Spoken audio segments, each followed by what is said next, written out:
అదే విధంగా ఇవాళ గుళ్ళ గురించి వేములవాడ మా ఆది శ్రీనివాస్ అన్న నువ్వు రావాలి అని నన్ను అడిగిన వేములవాడ రాజన్న దర్శనం నేను పోదామని మొత్తం తయారు చేసిన ఎంబడే కొంతమంది పెద్ద మనుషులు వచ్చారు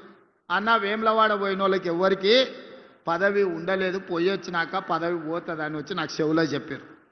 నాకు అర్థం కాలే అయ్యా నేను పోతున్నది హరిహర మహాదేవుని దగ్గరికి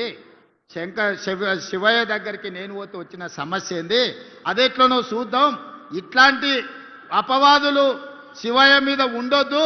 ఏదేమైనా సరే నేను వస్తపా అని వేములవాడ రాజన్నను దర్శనం చేసుకుని 150 కోట్ల రూపాయలు నిధులు కేసీఆర్ మాట ఇచ్చి శివయ్యను మోసం చేస్తే వేములవాడ రాజన్న అభివృద్ధికి 150 కోట్ల రూపాయలు మంజూరు చేసి ఇవాళ పనులు జరుగుతున్నాయి ఆ తర్వాత నేను సర్పంచ్ల 66% సీట్లు గెలిచిన అంటే శివయ్య మనల్ని ఆశీర్వదించినట్ట శివయ్య మన పదవి పోగొట్టినట్ట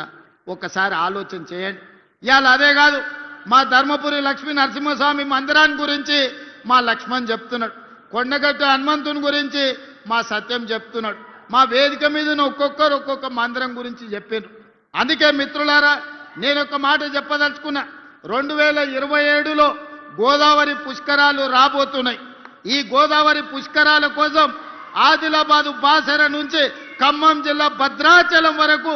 ఎన్ని టెంపుల్స్ ఉన్నాయో ఎన్ని గుడులు ఉన్నాయో చిన్న కాళేశ్వరం నుంచి మొదలు పెడితే మంతన్లో ఉండే టెంపుల్స్ నుంచి ప్రతి మందిరానికి పూర్తి స్థాయిలో ప్రణాళిక చేసి వీటికి అవసరమైతే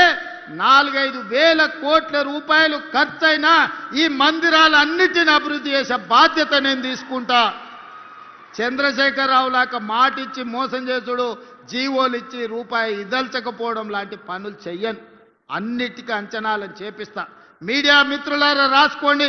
బాసర నుంచి భద్రాచలం వరకు గోదావరి పుష్కరాల లోపల ప్రతి మందిరాన్ని అభివృద్ధి చేయడానికి అవసరమైన నిధులు ఇచ్చి ఈ మందిరాలను పర్యాటక కేంద్రాలుగా పుణ్యక్షేత్రాలుగా అభివృద్ధి చేస్తాం అటవీ ప్రాంతంలో ఉన్న ఎకో టూరిజంని కూడా అభివృద్ధి చేస్తాం